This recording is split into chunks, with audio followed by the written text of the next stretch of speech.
আমি শুধু বলতে চাচ্ছিলাম, অ্যাশ এখানে যা করছে সেটা কোনোভাবেই তাকে প্রশংসা করার জন্য নয়, বা এমন কিছু গুণগান গাওয়ার জন্য নয় যা তার প্রাপ্য নয়। তাই আমি, হ্যাঁ, আমাদের কাছে যে দুই ধরনের নেতৃত্ব আছে সে সম্পর্কে কথা বলতে যাচ্ছিলাম। একদিকে আছে লেনদেন ভিত্তিক নেতৃত্ব, আরেক দিকে রূপান্তরমূলক নেতৃত্ব। তাহলে যখন আমরা এই দুই ধরনের নেতৃত্ব নিয়ে আলোচনা করব, তখন আপনি অবশ্যই বুঝতে পারবেন আমরা অ্যাশকে কোথায় রাখছি, তাই তো?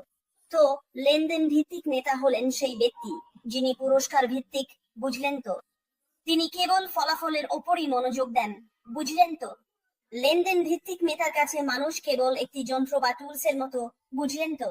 আপনি জানেন কিভাবে আপনি নিজেই কথা বলতে বলতে পানি শূন্য হয়ে যাবেন। যারা এই মাল্টি লেভেল স্কিম গুলো করেছেন তারা জানেন আপনাকে কথা বলতে হবে, বলতে হবে, বলতে হবে, মানুষকে বোঝাতে হবে যেন তারা কিছুতে যোগ দেয়। কিন্তু আপনি বুঝে ওঠার আগেই সেটা ব্যর্থ হয়ে যায়, কারণ পরের জন এসে আর কথা বলতে পারে না। আপনি জানেন এখানে যুক্তরাজ্যে 9 থেকে 5টা চাকরি বা 12 ঘন্টার শিফট কিভাবে চলতেই থাকে, চলতেই থাকে, চলতেই থাকে। আপনি দেখেন, আপনি শুধু কারো জন্য বা কোনো প্রতিষ্ঠানের জন্য টাকা আয় করার একটা যন্ত্র মাত্র, তাই না? কিন্তু এখানে আশ যেটা করছেন সেখানে একটু ভিন্ন কিছু আছে। আশ পুরোপুরি রূপান্তরমূলক নেতৃত্ব নিয়ে কাজ করেন। কেন? পার্থক্যটা কি? কারণ তিনি পুরোপুরি মূল্যবোধের ওপর ভিত্তি করে নেতৃত্ব দেন। তার নেতৃত্বের ধরন তাই মূল্যভিত্তিক। আমি আমার মানুষের জন্য মূল্য নিয়ে আসতে চাই। তিনি মানুষের ওপরই ফোকাস করেন, কারণ মানুষই উদ্দেশ্য। এই কাজটি করার মূল উদ্দেশ্যই হচ্ছে মানুষের জীবন বদলে দেওয়া। কার জীবন? মানুষের জীবন, মানবজাতির জীবন, মানবতাকে উন্নীত করা। এটাই পার্থক্য। রূপান্তরমূলক এই অর্থে যে আমরা জানি আমরা আমাদের জীবনে স্বপ্ন আর কল্পনা নিয়ে বেঁচে থেকেছি, এসব নিয়ে দিন কাটিয়েছি, কিন্তু কখনোই জানতাম না কিভাবে এগুলোকে বাস্তবায়ন করব, কিভাবে এগুলোকে দুনিয়ার সামনে তুলে ধরব। এসবই আমাদের অজানা ছিল। কিন্তু তারপর আসে এমন একটি সুযোগ, যেমন আজকের এই সুযোগ, যেখানে অ্যাশ যা করছেন, তিনি আমাদের সবার কথা ভাবছেন, বিশেষ করে সাধারণ মানুষের কথা। সেই ছোট্ট মানুষটি যে বাড়িতে থাকে, যে ভেবেছিল আমি কোনোদিন পারবো না, আমি কোনোদিন সেখানে পৌঁছাতে পারবো না। বুঝতে পারছো? এটা আমাকে মনে করিয়ে দেয় 2 বছর আগের কথা। সম্ভবত কোনো এক নারী দিবসে আমরা রুয়ান্ডার এক ছোট্ট মেয়ের কথা শুনেছিলাম, গ্রামীণ রুয়ান্ডায়, যে সত্যি আইটি করতে আগ্রহী ছিল। তুমি জানো, সে আইটি প্রযুক্তিতে যেতে চেয়েছিল, কিন্তু তার তার মা বলেছিলেন, না, এটা তোমাদের মতো মানুষের জন্য নয়, এটা শহরে যারা থাকে তাদের জন্য, এটা তাদের জন্য যাদের টাকা আছে, যাদের এইরকম আরো অনেক কিছু। কিন্তু তারপরও এই মেয়েটি লড়াই চালিয়ে গেছে। কতজন মানুষ আছে যারা কোনো নির্দিষ্ট পেশা অনুসরণ করতে মরিয়া, কিন্তু পারে না কারণ তাদের সেই সুযোগ নেই। কতজন মানুষ আছে যাদের সেবা, পণ্য আর নানা জিনিস আছে নিজেরাই বানায়, যা তারা সারা বিশ্বের সামনে আনতে চায়, কিন্তু পারে না, হয়তো প্রযুক্তি তাদের নাগালের বাইরে, অথবা খুব ব্যয়বহুল, অথবা জটিল, অথবা শুধু বড় বড় লোকদের জন্যই তৈরি, বুঝলে? কিন্তু আশ আলাদা, কারণ সে এখানে এসেছে যেন তোমাকে সেই অনুভূতি দিতে, যেভাবে অন্যরা অনুভব করে, যেভাবে উপরের স্তরের মানুষরা অনুভব করে। বুঝলে? আশ এখানে এসেছে আমাদের জানাতে যে ওই শীর্ষস্থান, যেটাকে সবাই টপ বলে, সেটা সবার জন্যই। তাই যখন আশ প্রস্তুত এবং বিশ্ব জানে আমরা কি করছি এবং তারা সেটা দেখে, ছুঁয়ে দেখে, অনুভব করে, তখন সেই শীর্ষস্থান খুলে যাবে এবং পুরো ব্যাপারটাই এক হয়ে যাবে, কারণ সবাই একই প্ল্যাটফর্মে দাঁড়িয়ে থাকবে, বুঝলে? লেনদেন ভিত্তিক নেতৃত্ব জিজ্ঞেস করবে, তুমি আমার জন্য কি করতে পারো? আজ তুমি কি করেছো? আমি মনে করি কখনো কখনো আমরা কাজে যেতাম, বিশেষ করে যখন আমি ছাত্র ছিলাম। তুমি যা কিছু করছো সবই করো, আর যখন শেষ করো, তখন যিনি তোমাকে মেন্টর করছেন তিনি চারপাশে তাকিয়ে দেখেন কিছু করার নেই, তখন তিনি তোমাকে বলবেন গিয়ে পরিষ্কার পরিচ্ছন্নতা করতে, আশেপাশে গুছিয়ে দিতে, যেগুলো আসলে অন্য কারো কাজ, কারণ তোমাকে সবসময় কিছু না কিছু করতে হবে, বুঝলে? কিন্তু রূপান্তরমূলক নেতৃত্ব বদলে আমি কিভাবে তোমাকে বাড়তে সাহায্য করতে পারি, ওটা একজন রূপান্তরমূলক নেতা সেই ব্যক্তি যিনি জানেন যে প্রত্যেকেই কিছু করার সম্ভাবনা নিয়ে জন্মেছে। প্রত্যেকেই কিছু না কিছু নিয়ে আসে যা টেবিলে রাখার মতো। কেউই আলাদা হয়ে আসেনি। এই কারণেই আমরা যতজনই হই না কেন, এই পৃথিবীতে প্রতিটি মানুষই অনন্য। যদি তুমি স্বাস্থ্য সেবায় থাকো, দেখবে অন্য ক্ষেত্রেও একই নিয়ম চলে। তারা প্রতিটি রোগীকে একজন অনন্য ব্যক্তি হিসেবে বিবেচনা করবে, কারণ তোমার জন্য 2জন রোগীর জন্য একটাই স্বাস্থ্য সেবা প্যাকেজ কখনোই সবার জন্য মানানসই হয় না। প্রত্যেকের অনন্যতা সত্যিই অনন্য, আমার মনে হয়। আর আমি শুধু বলতে চাই, আশা করি আমি ঠিকঠাক বোঝাতে পারছি বন্ধুরা। তাহলে আমি জানতে চাই, কখনো কি এমন কোনো বস বা নেতা পেয়েছো যিনি শুধু তোমার কাজের ফলাফল নিয়ে ভাবতেন, আরেকজন ছিলেন যিনি তোমাকে একজন মানুষ হিসেবে গুরুত্ব দিতেন? বুঝতে পারছো তো? চলো এটা নিয়ে একটু আলোচনা করি। যদি তোমার কিছু শেয়ার করার থাকে, যেটা হয়তো তুমি শেয়ার করছো না, কারণ আমি তোমাকে বলছি বলেই নয়, বরং অন্যরা আমাদের কথাগুলো থেকে কিছু শিখতে পারবে বলেই। বুঝতে পারছো তো? আর যখন তুমি যা কিছু শেয়ার করো, সেটা আমার এখানে বলা কথাগুলোর পরিপূরক। আর এটাই আসলে কথাগুলোকে শক্তি আর গুরুত্ব দেয়, যাতে কেউ পাশ দিয়ে যেতে যেতে বলে, ঠিক আছে, উনি যা বলছেন, যারা ওনাকে দেখছেন তারাও ওনার সাথে একমত, মানে কথাগুলো যুক্তিসঙ্গত।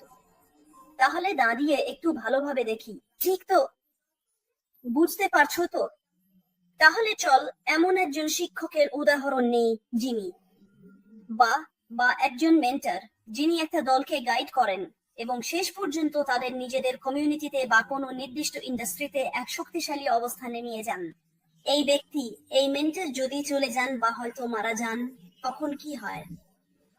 তারা যে উত্তরাধিকার রেখে যান সেটা টিকে থাকে। উত্তরাধিকারটা টিকে থাকে। আর সেটা কোথায় টিকে থাকে? এটা টিকে থাকে সেই মানুষগুলোর মধ্যে যাদের এই ব্যক্তি গড়ে তুলেছিলেন, কোনো গাছ বা যাই হোক, কোনো কাঠামো বা সিস্টেমের মাধ্যমে নয়। এটা টিকে থাকে সেই মানুষগুলোর মধ্য দিয়েই। শব্দের জন্য দুঃখিত, আরো কিছু শব্দ শুনতে পাবো, কিন্তু চলুন আমরা এগিয়ে যাই সবাই। আমি সত্যিই আশা করি এটা বোঝাতে পারছি, এবং আমি সত্যিই জানতে চাই এই বিষয়টা নিয়ে তোমাদের কি মনে হয়। চলো সবাই মিলে এটা নিয়ে আলোচনা করি, যাতে আরো পরিষ্কার হয়। আমি শুধু খুশি। তোমরা সবাইকে ধন্যবাদ যোগ দেওয়ার জন্য। আমি তোমাদের মন্তব্য স্ক্রিনে দেখাতে পারছি না, কারণ আমি যখন একা থাকি তখন সত্যিই এলোমেলো হয়ে যাই, কারণ মনে হয় শুধু স্ক্রিনের দিকেই তাকিয়ে থাকতে হবে, আমাকে শুধু স্ক্রিনে মনোযোগ দিতে হয়। তাই আমি একটু কষ্ট পাই, মানে একসাথে অনেক কিছু করতে পারি না। কিন্তু চলুক এভাবেই সবাই। আমার মনে হয় তবুও ঠিক আছে, তাই তো? তো আমি নেতৃত্ব নিয়ে কথা বলছিলাম। নেতৃত্ব, নেতৃত্ব। তাই আমি শুধু জানতে চাই, হয়তো তোমার মনে, বা যদি শেয়ার করতে আপত্তি না থাকে, তুমি কাকে গড়ে তুলছো? আজ তোমার নেতৃত্বের সাথে কার ভবিষ্যৎ জড়িত, তাই তো? অথবা তোমার কোনো পরিকল্পনা আছে? এই ধরনের বিষয় শেয়ার করি চল। অনেক সময় তুমি শেয়ার করো না কারণ তুমি শুধু, এটা কোনো আনুষ্ঠানিকতা নয়, বরং তুমি শেয়ার করো অন্যদের অনুপ্রাণিত করতে। কারণ এমন অনেকেই আছেন যারা কিছু করছেন, কিন্তু তারা নিশ্চিত নন যে এটা নেতৃত্ব, এটা পরামর্শদাতা হওয়া, এবং তারা কারো জীবন বদলে দিচ্ছেন, যা তাদের যেখানেই থাকুক না কেন প্রভাব ফেলবে। তাই শেয়ার করা আসলে যত্ন নেওয়া, যেমন আমরা বলি।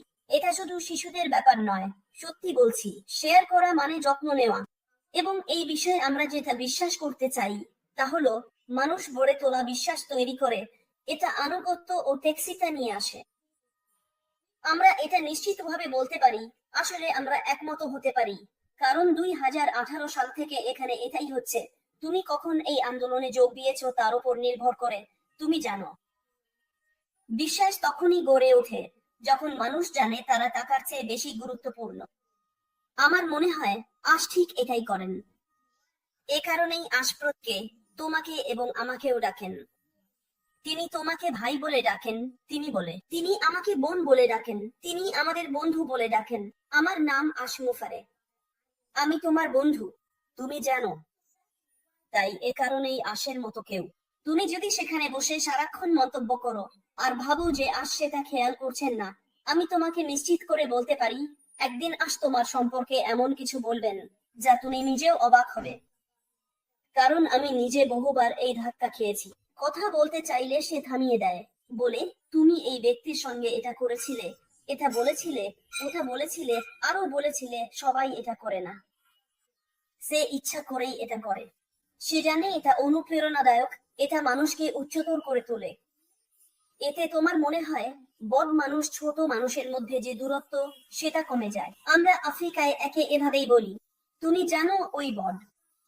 ওই ফাঁকটা মানে বস আর ছোট মানুষের মধ্যে যে দূরত্ব সেটা যেন মনে করিয়ে দেয়, শোনো আমি বস হলেও সেটা শুধু এই কারণে যে আমি এই আইডিয়াটা শুরু করেছিলাম। কিন্তু তুমি আমার সঙ্গে অংশীদার হয়ে একসঙ্গে এগিয়ে গেলে আমরা বন্ধু হতে পারি, আমরা পরিবার হতে পারি, আমরা একটা টিম হতে পারি। আর এটাই এই সাফল্যের আসল কারণ। এটাই তো এতদিন ধরে ছিল না, জানো তো। নেতারা যারা তোমার মূল্য আগে দেখতে পায় তাদের প্রতি বিশ্বস্ততা আসে, জানো তো। আর এটাই এটাই আশ যা করে আসছে, কারণ ও খুব উৎসাহ দেয়। ও অনেক কথা বলে যা আমাদের সেরাটা বের করে আনে। অনেকেই সাক্ষ্য দিচ্ছে এই প্ল্যাটফর্ম তাদের কতটা বদলে দিয়েছে, আশ যাই করুক না কেন। অনেকে আগে খুব অন্তর্মুখী ছিল, আজ তারা অনেক কিছু বলতে পারে। অনেকে ছিল যারা ভাবত তারা কিছুই জানে না, কিন্তু আজ তারা অনেক কিছু শিখেছে। আমি তাদেরই একজন। আমি যতটা শিখেছি, আমি মানুষ পরিচালনা শিখেছি। এমনকি জানো তো, আমি শিখেছি কিভাবে সবাইকে মানিয়ে নিতে হয়, এসব কিছু। আমি শিখেছি কখন সম্মানের কারণে একটু দূরত্ব বজায় রাখতে হয়, এসবও শিখেছি। এটা খুবই গুরুত্বপূর্ণ। জীবন শুধু টাকার জন্য নয়, কারণ পুরো জীবন, প্রজন্মের পর প্রজন্ম ধরে সবকিছুই টাকার চারপাশে ঘুরে এসেছে। কিন্তু আমি মনে করি আজ অবশেষে সেই হারিয়ে যাওয়া উপাদানটা খুঁজে পেয়েছেন, যেটা হলো মানুষ গড়ে তোলা, একটা প্ল্যাটফর্ম তৈরি করা, নিজের মূল্য বোঝা, সেটাকে তুলে ধরা, এবং নিশ্চিত করা যে তুমি জানো তুমিও ঠিক ততটাই গুরুত্বপূর্ণ যতটা তিনি, যিনি এই ব্যবসা তৈরি করছেন এবং তোমাকে এর অংশ করছেন। তাই তো, তাই আমি মনে করি এটা একটা দারুণ সুন্দর সুযোগ।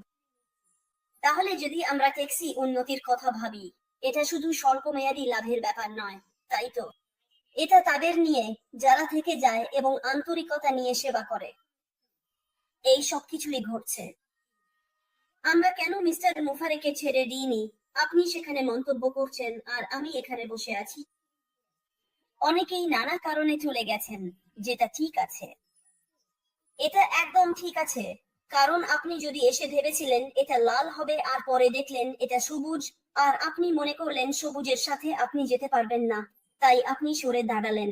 এতে আসলে সিইওর জন্য, তার টিমের জন্য, এবং যারা এখনো অনুসরণ করতে চায় তাদের জন্য ব্যাপারটা আরো সহজ হয়ে যায়, যতক্ষণ না সিইও নেতৃত্ব দেন এবং বলেন এসো। যদিও এটা লাল দিয়ে শুরু হয়েছিল, এখন এটা সবুজ, কিন্তু আসলে বিষয়টা একই আছে। শুধু মোড়কটাই বদলেছে, কিন্তু পার্সেল অর্থাৎ ভেতরের জিনিসটা একই আছে, কারণ প্রতিশ্রুতি বদলায়নি। সে এখন নতুন যেটা করছে, যেটার নাম কি বা দেখতে কেমন আমরা জানি না, সেটাও সে আমাদের কথা ভেবেই করছে। আমি বিশ্বাস করি এ কারণেই সে জানে এবং আমাদের এখানেই থাকতে দেয়, যাতে আমরা নিজেদের উৎসাহিত করতে পারি, যতক্ষণ না সে আমাদের জন্য রানী বা রাজকন্যা বা যাই হোক না কেন সেটা প্রকাশ করে। এবং অবশ্যই যেটা এখন পাইপলাইনে আছে, কারণ আমরা দেখতে পাচ্ছি তার সাম্প্রতিক পোস্টে সে কতটা উচ্ছ্বসিত, পুরনো খবরেই হোক না কেন। তাই তো, তাই ব্যাপারটা এমনই, আমাদের শুধু এগিয়ে যেতে হবে, চালিয়ে যেতে হবে। এটা একটা বড় শিক্ষা। আমাদের এই কাজটা করার জন্য অ্যাশের জন্য অপেক্ষা করতে হবে না। আমরা এই সব তথ্য, এই জ্ঞান নিয়ে কি করছি বলো তো? যদি অ্যাশ এমন কোনো উক্তি দেয় যেমন এইটা, তাহলে আমরা কেন সেটা হজম করার চেষ্টা করছি? কারণ আমরা শিখতে চাই। আমরা এখান থেকে কি শিখে বাড়ি নিয়ে যাচ্ছি? কারণ আমরা তার কাছ থেকে এবং এই যাত্রায় দেখা আরো অনেকের কাছ থেকে যা শিখছি, সেটাই আমাদের গড়ে তুলবে। এখন যা আমাদের গড়ে তুলছে সেটাই আমাদের সামনে থাকা যাত্রার জন্য প্রস্তুত করছে। কারণ যদি আমরা ভাবি যে এটা 2018 সালে শুরু হয়েছে, তাহলে যাত্রা তো আসলে এখনো শুরুই হয়নি। অ্যাশ প্রস্তুত না হওয়া পর্যন্ত অপেক্ষা করো, আর যখন সে এটা বিশ্বে ছেড়ে দেবে, যখন তুমি নিজেকে দেখবে দেশ এ থেকে দেশ বি, মহাদেশ এ থেকে মহাদেশ বিতে জঙ্গলের মধ্যে দিয়ে যাচ্ছ, তখনই বুঝবে যে আসলে সত্যি এই যাত্রা শুরু হয়েছে এবং তুমি সত্যি কাজে নেমে পড়েছো। যখন সবাই হাতা গুটিয়ে কাজে নামবে আর তোমার মন যা বলে তাই করবে, উত্তর, দক্ষিণ, পশ্চিম বা পূর্বের তোমার ভাই যা করছে তাতে যদি তোমার আগ্রহ থাকে, তুমি ভাবো যে শুধু বসে থেকে দেখা যায় না, তোমার অংশ হতে ইচ্ছা করে, তখনই তুমি বলবে, অবশেষে আমরা কাজে নেমে পড়েছি। তাই এখন প্রস্তুতির সময়, শেখার সময়, শেখানোর সময়, ক্ষমতায়নের সময়, এটা উৎসাহ দেওয়ার সময়, এটা অনুপ্রেরণার সময়। চলো এখান থেকে এক বা দুইটা বিষয় বেছে নিই, কারণ এটা অনেক দূর পর্যন্ত যাবে, জানো তো। একবার পুরনো কোনো খবরে সম্প্রতি বলেছিলেন, আমার মনে হয় সেটা নিউজ 3-তে ছিল, উনি বলেছিলেন, আমরাই তার শক্তির জ্বালানি, তাই তো। আমার মনে হয় এটাই সেই কারণ যার জন্য আমরা এখানে আছি। কারণ একটা গাছ শুধু পাতায় পানি দিলে বাড়ে না, এটা বাড়ে যখন তুমি শিকড়কে যত্ন করো, তাই তো। এটা শিখ থেকেই আসতে হবে। তাহলে আমরাই সেই শিকড় যার ওপর আশ ভিত্তি গড়েছেন, বুঝলে। কারণ তার আর পেছনে ফিরে যাওয়ার কোনো উপায় নেই, আর বলারও সুযোগ নেই, চলো আমি ফিরে যাচ্ছি। কারণ সে এমন শিখদের ওপর দাঁড়িয়ে আছে যেগুলো মাটির অনেক গভীরে, ট্যাক রুটের মতো। আর আমরা যে শক্তি তাকে দিচ্ছি সেটা ইতিবাচক শক্তি।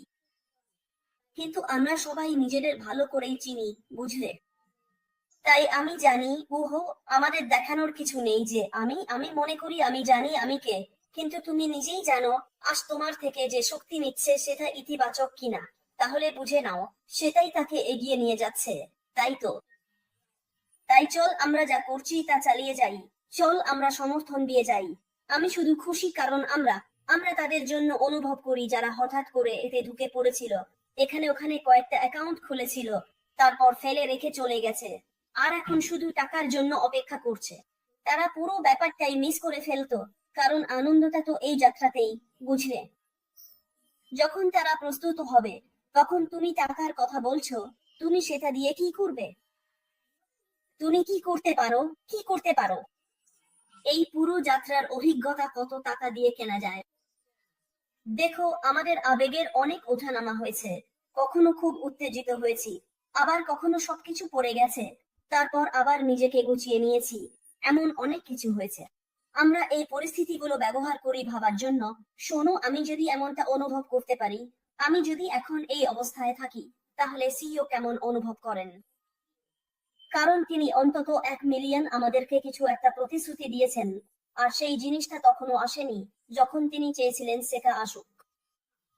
তাই যখন আমরা খারাপ অনুভব করি, ভাবো সেটা 1 মিলিয়ন গুণ বেশি অনুভব করছেন।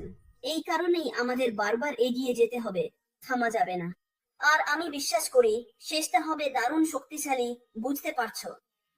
তাই সবই ভালো খবর, সবই আনন্দ, সবই মহত্ব। আর আমি মনে করি আমরা উদযাপন করব যেমনটা ঈশ্বর পরিকল্পনা করেছেন, বুঝতে পারছো। তাই হয়তো আমাদের শুরু করা উচিত চিনতে, যদি আমরা কখনো আসলে এমন কেউ নেই যে কারো জীবনে কোনো প্রভাব ফেলেনি। চলুন আমরা যা করছি তা চালিয়ে যাই। যদি তুমি এখনো শুরু না করে থাকো, কারণ আমাদের মধ্যে এমনকি তরুণরাও আছে, আমাদের মধ্যে এমন তরুণরা আছে যাদের হয়তো বাবা মা অ্যাকাউন্ট দিয়েছেন বা এরকম কিছু। আর তুমি যদি একজন তরুণ অভিভাবক বা তরুণ ব্যক্তি হও এবং এটা দেখছো, তাহলে তোমার উচিত দায়িত্বশীল হতে শেখা শুরু করা, মানুষ গড়ে তুলতে শেখা শুরু করা। তুমি তোমার বন্ধু, সহপাঠী, সমবয়সীদের দিয়ে শুরু করতে পারো।